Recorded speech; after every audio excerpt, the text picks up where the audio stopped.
তো এইটো কি বনাইছা তোমালোকে? এইটো আমি বনাইছোঁ ভেকুৱাম ক্লিনাৰ আৰু এইটো বনাবলৈ আমাৰ প্ৰয়োজন হৈছে এটা বটল, এটা পাইপ, এটা বেটাৰী 9 ভোল্টৰ বেটাৰী, চুইচ, ৱায়াৰ আৰু এটা মটৰ ফেন। অঁ এইটো চলি আছেনে? হয় ছাৰ। অ'কে ঠিক আছে হ'ব।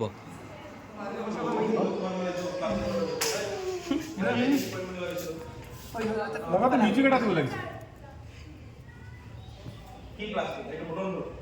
সোমাই গৈ আছে। Very good very good.